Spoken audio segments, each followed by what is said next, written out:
Hi there, all you acrylic enthusiasts.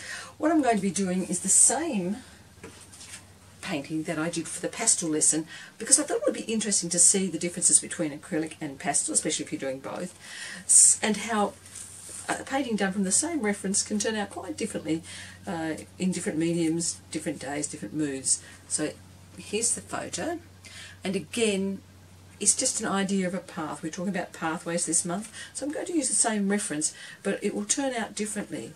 I've got a very large canvas I'm going to do it on. Sometimes doing a small painting is no quicker than doing a large painting, so today I wanted to use the full canvas, and what I'm going to start off by doing is, it's just a pre-stretched canvas, and I've put on, it's already triple primed with gesso, but I've put on another coat, and I might even put on more if I wanted to smooth the surface, but I don't really want a smooth surface for this, so it's just primed with some white gesso. What I'm going to do now is lay in the lines, and then I'm going to do some coloured washes for an underpainting for this, much like you would with a pastel if you're doing pastel as well. So I'm just going to start by popping that in now. Before I do the washing in for the underpainting, I'm just going to draw it up as I would sketch in with pastel. I'm going to have the skyline about there, the horizon line, and I'm going to use some masking tape when I get around to doing that. I'm not really going to, well, I am going to underpaint that, but I'm not going to take any difference between the sky and the water, so I'm not too worried about that now. Just putting in a line here where the sand's going to go, and then a little bit of a squiggly line down there. The most important part in this is the path. I want to get a nice sense of movement going on. So my path is going to start here and go. Oh. Here I have my setup. I've got water, large brushes, some smaller brushes. I've got palette with some colours already laid out from a previous painting. Here I've got the three colours I'm using for my wash. I've got purple, alizarin crimson and yellow ochre there. Over here I've got some heavy gel gloss, which I'll be using, and some flexible modelling paste, which I'll also be using to give some texture. Whole lot of palette knives because I'll be using them, and some tubes of paint. I'm going to get on with.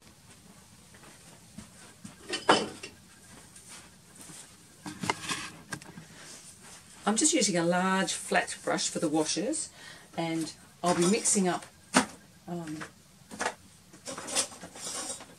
the paints with quite a bit of water to thin them right out at this stage. And I'm going to start up in the sky with the yellow ochre, making it nice and thin and washy, and that's just to give a nice warm glow in the sky. So just let that wash on, mopping up the runs as they go. I don't really want them running down too much. If it was rocks, I'd be happy for it to run. So get that all in. Don't really care if I'm doing a bit of directional brushing there. It's just to give a bit of warm glow, as I said, underneath the sky. And a bit of a complementary to the blues of the sky.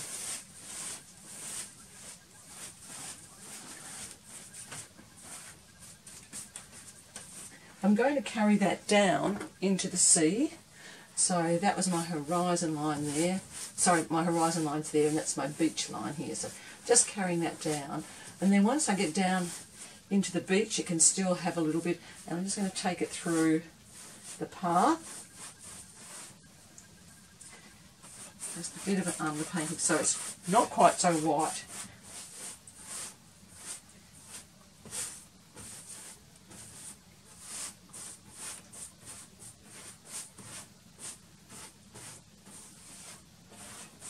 And then I just keep mopping this up as I go with my big washy brush.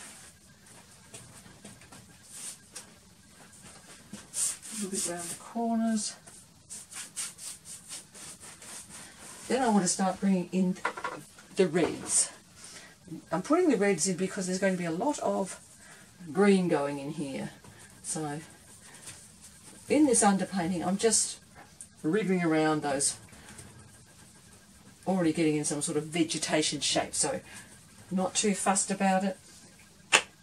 You can see I'm not even looking at the photo. I'll haul it out for you and show you. It's sort of flat vegetation across there with the big trees going up. So there'll be a bit of colour up in here where I'm going to put the trees as well. So just putting a bit of that round. And that's just roughing it in. And keep going down here.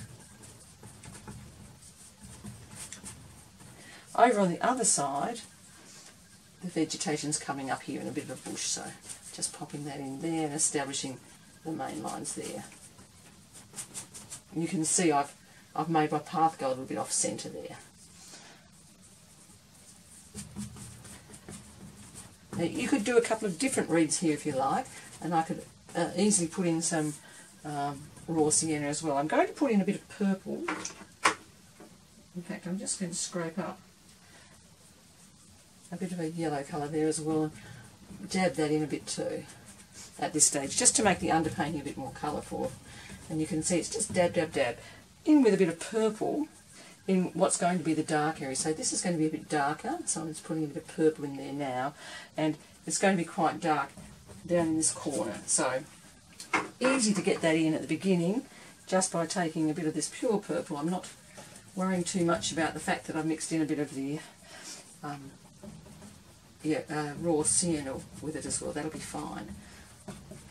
And the whole path is a little bit shadowed there, so just pulling a few shadows across there already.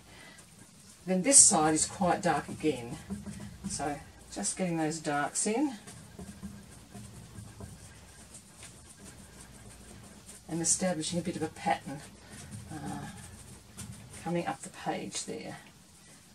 Occasionally I mix in a bit of the red. And then I want that corner to be quite dark, so I'm really going to town with the purple there.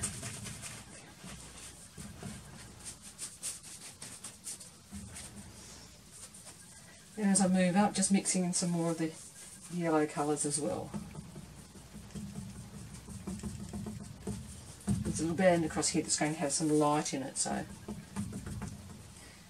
I'm already putting that in a bit with those yellows that are going across there. I don't want to get too finicky though. This really is just the undercolour, so let's not get too carried away with trying to identify bushes and shapes and so on. It's just really, well, look what's happened there. The trees have all washed down, so you might need, as you're going, just keep an eye on that.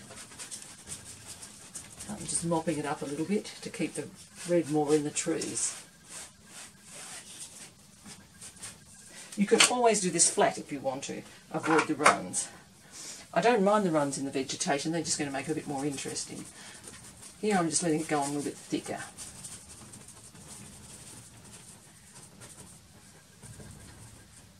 I'm just going to reinstate those again. I could do those with a bit of the darker colours. A bit thicker paint for those greens up there.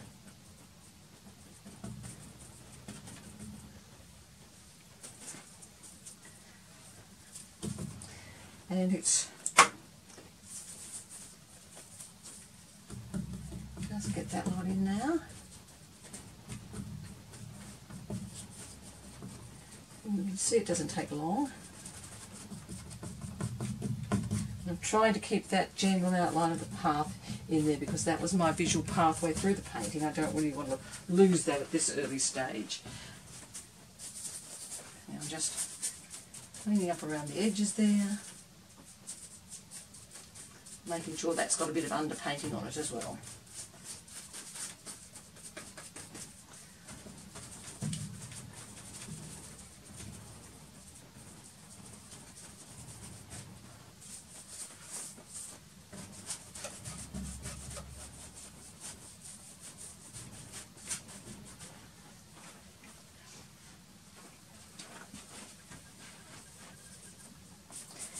And already you can see the bare bones of the painting coming up there.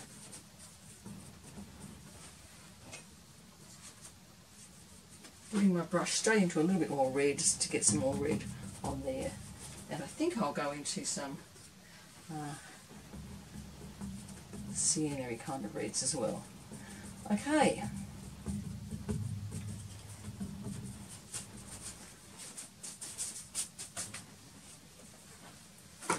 underpainting done now. So I just let that dry before we continue on.